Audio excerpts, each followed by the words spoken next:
Hey guys, it's the Disco Spider, and Studio Ghibli has got to be one of the greatest animation studios of all time. Some would even consider it to be the greatest, overshadowing Disney and Pixar. Studio Ghibli has made some of the greatest animated films, and even won an Oscar for Best Animated Film in 2002 with Spirited Away. And although there have been a few movies directed by a few other people, the main guy in charge of almost every single Studio Ghibli film is Hayao Miyazaki. Out of 21 films, Miyazaki has directed 10 films for Studio Ghibli, and most of which are considered to be some of their best. But every director has to have at least one bad film. It may not be all that bad compared to other bad movies, but not as good as the other amazing movies in the director's library. And some would consider Ponyo to be Hayao Miyazaki's.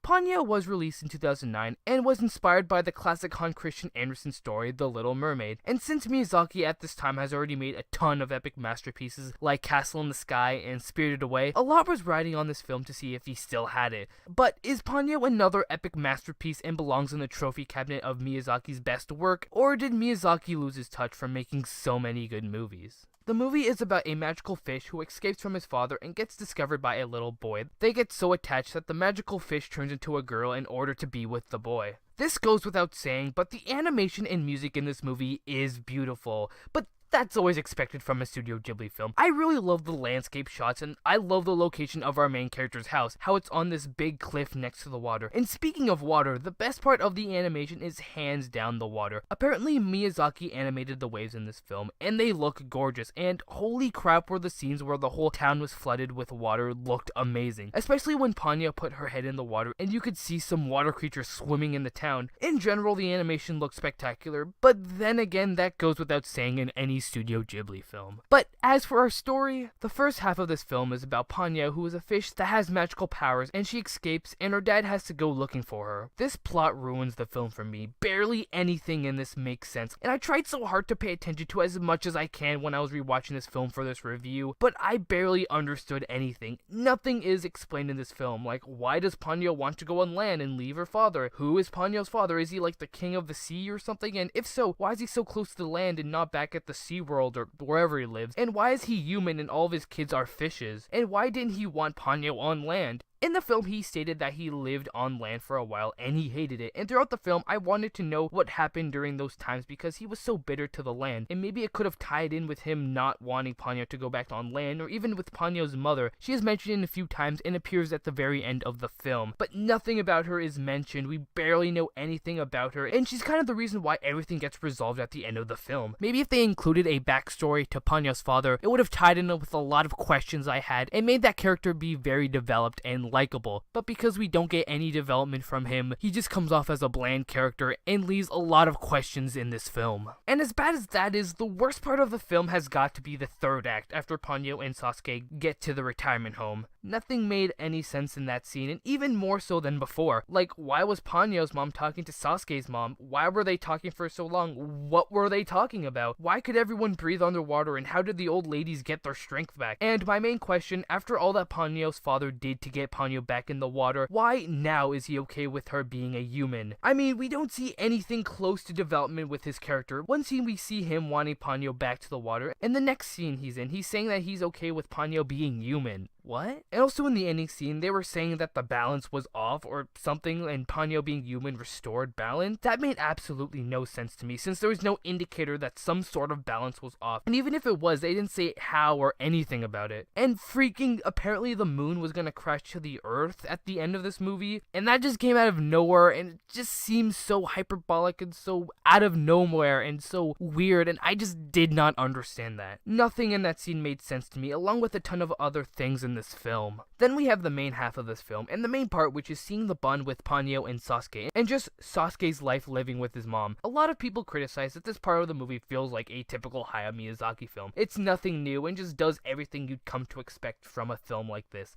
And sadly, I agree with that. Nothing in this film is all that original. Elements here are taken out of other Miyazaki films like My Neighbor Totoro, and it was done better in that one. But even if it's unoriginal execution-wise, the formula is still a good one, and I just love how fun Miyazaki makes a plot like a simple kid interacting with a goldfish. And Miyazaki does a great job with the relationship between Sasuke and Ponyo. They feel like they've been friends for years instead of only a day. And the best part of the film is when it's just those two hanging out. In fact, the movie's best quality is when it's just quiet quiet moments of two characters hanging out, like Ponyo and Sasuke and his mom. But even if I do love how simple this film is, this type of story and execution has been done so many times in the Hayao Miyazaki films, adding nothing new. And the reason why Ponyo doesn't stand out from the rest is because the characters aren't that memorable. Yeah, none of them are hateable, and I do like Sasuke, his mom, and Ponyo, but they aren't as memorable as, say, Kiki or Gigi or Totoro, and even some movies such as Spirited Away or Castle in the Sky, where the characters aren't really that memorable, but the world that the characters are in are just so memorable, and that a place that I would love to explore, like Laputa and the Spirit Place, makes me really love those movies. But as for Ponyo, the characters are okay, and the world is okay.